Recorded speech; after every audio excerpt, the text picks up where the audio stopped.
We are wrapping up a Wednesday here on Radio Row. It is Super Bowl 58 from Las Vegas, and we are brought to you all week long. You see the sponsors there if you're watching on the bottom of the screen, but it's also brought to you by Mungenast St. Louis Acura, Mungenast Burkhardt Alton Toyota, Graybar, Western Illinois University, Trice Consulting, the Painting and Decorating Foundation, Bootleggin Tavern, Inskip Law, and Glory Pro Wrestling. And we are joined now by the 7-year vet. He is Tank Williams. Tank, what's going on, man? How are you? No, pretty good, man. I wanted to bring you a little gift. I was wondering if I should give you some food, some shoes, a shirt. I don't know, but you know what? There's a lot I'll take. Like, if you want to bring stuff by, for the most part, I'll take it. But it depends on the quality of the interview too. Okay. Well, I know I can give you a stellar interview. And that's why we want shoes. I don't know. That's why we brought you along. That's why we booked you for today, Tank. Yeah. We wanted the food game too. My food game is strong. What do you I'm hell on the grill. Oh yeah. Oh yeah. Smoked ribs, whether it's beef ribs, pork ribs. So you grill them. You don't do the smoker. You don't do. I do the smoker. Okay. Oh yeah. Big green egg. Yeah, I do everything. You got all that in your backyard? Mm-hmm. Okay. We do a little something. So I got the smoker and I got the Blackstone. Okay. You do the Blackstone? I haven't done the Blackstone yet. I need to up my game up, I see. Once you start on the Blackstone, kind of everything else just takes a backseat to it. Okay. Because you could do breakfast on the Blackstone. You could do like stir fry type stuff. Burgers, all of that. I'm always flipping breakfast for my son, so I need to. Yeah. You get the flat iron grill on the Blackstone, and you start getting into that, then you want to see then it gets to be a little too much because they have accessories for all that too. Yeah, I'm a sucker for accessories. They sell a whole damn cart that you can just push. We got the bounty people over there. Like they have a holder for like a roll of paper towels, like on this cart with all the little stuff on there, magnets. You can hang the hooks and everything on there. Yeah. So it's already a couple $100 to get the Blackstone, and then you end up. Next thing you know, you're a few thousand in the hole for. That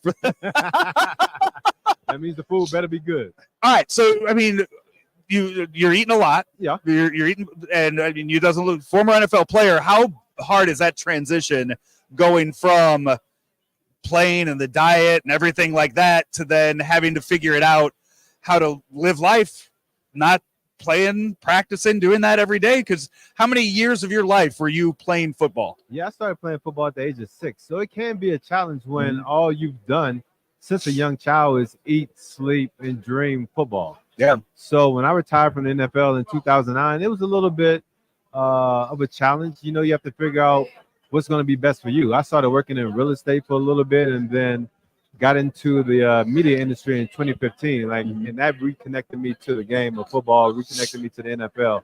It's always been my passion. I think when your career ends early, you have a bad taste in your mouth. Mm-hmm. And I think the way it set in for me, I just had to kind of remove myself from the game for a little while. Do you think 7 years is early?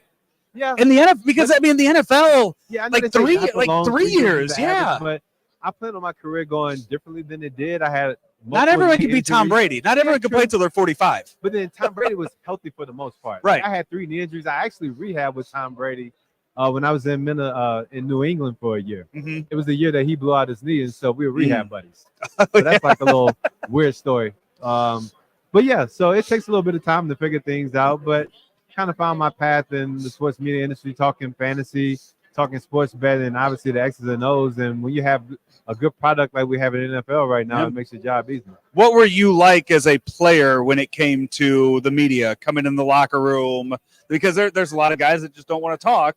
But then once they retire, then they want to get a job in the media. I felt like I was the guy that everyone loved talking to. Yeah. I was pretty social. I think if you speak to Sarah Walsh, she does a lot of work with the NFL Network. She was a reporter in Nashville at the time, and I had a great relationship with her and love to see the work that she's doing right now. But I always enjoy being able to get in front of the media and just give my side to a story, whether it was a play that happened in the game or something that we're looking forward to doing throughout the season. And so I think that relationship between players and media has always been important. You see more players right now trying to take their voice directly to the consumer which has kind of changed the landscape of the media to a certain extent. But I think having a healthy relationship between reporters and players has always been one of the things that's helped this game grow to the level that it is now. And I mean, so much too with the way that we're connected to these. I mean, guys that are mic'd up, you have all the different stuff on the sidelines. I mean, they are like, it's, you know, it's constant. We are hearing what's going on the field and getting firsthand, like right as it happens these days. Yeah, and I think that's important too, because you get to learn some of the intricacies that go on in the game, because some people realize like, oh, I didn't know that the game was that involved. When you may hear a coach like Mike McDaniel like set up a play and say like, oh, they're giving us this defense right here. I'm gonna line Tyreek up here right here. Oh, Trepton, this is a touchdown, or this is a touchdown to Waddle. And seeing like all the time that they invest throughout the week to get to a certain setup with a certain defensive look and making sure that that offense can take advantage of that play at the right time. And so I think when you have everyone mic'd up and you can take that voice to what you see between the white lines, it makes it that much more beautiful for fans to watch and have a better understanding of the game. So you're doing a lot of fantasy stuff, right? Yeah, everything.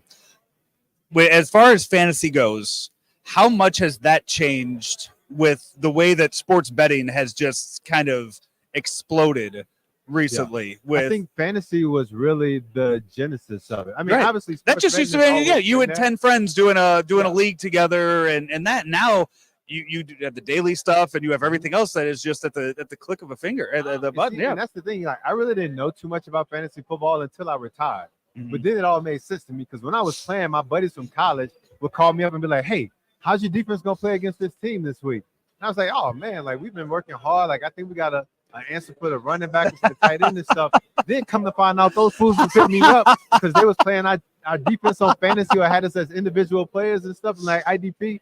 And so I got into fantasy. I joined that league and then just kind of fell in love with fantasy football. And then that's what really got me passionate about the NFL again. I mean, you were on the defense side though, so you never really got MF'd, by people for not really performing. I mean, if you had a down game, it's the whole defense, Well, it's not like, you mentioned Tyreek. Like if Tyreek goes out there and has one catch, you go look at his mentions on Twitter, and everybody hates Cheetah that week. But yeah, everyone hates Cheetah because of fantasy. But like, if you're a fan of a team and you play on the defense, whether it was because the safety messed up or if it was the corner just looked like the safety messed up, if you give up a deep pass, everybody in the secondary is trash. I was going to say, you're the last line of defense. So, there's a lot of times where it might not have been your fault, but you still catch the heat.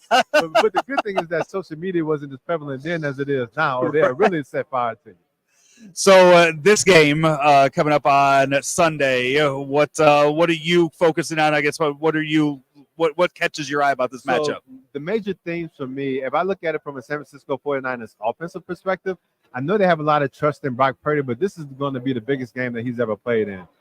And when you look at the way that the Buffalo Bills were able to run the ball effectively on Kansas City, I don't know why Baltimore didn't. Like, for them to only have like 16 or something rushes in that game, like, it's just ridiculous. So I have a feeling that Kyle Shanahan is going to run the ball early and often on that Kansas City Chiefs defense. So I think Christian McCaffrey is going to have a big game. And if they can unlock McCaffrey, that's going to open up so much for Brock Purdy in the pass game, whether it's the play action pass to Brandon Ayuk downfield, George Kittle, Debo. And so I think that's what they're going to do from an offensive perspective.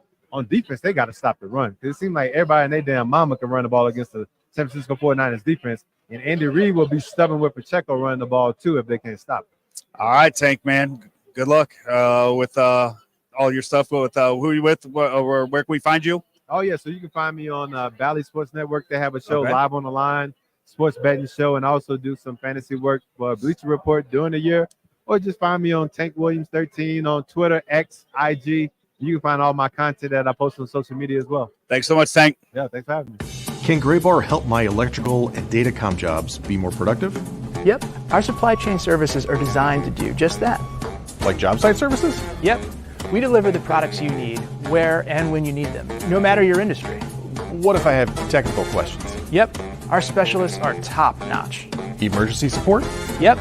Even after hours. They're a unicorn. When you need to keep your projects productive and profitable, rely on Graybar to help you get the job done right. No unicorns required. Yep, Graybar does that.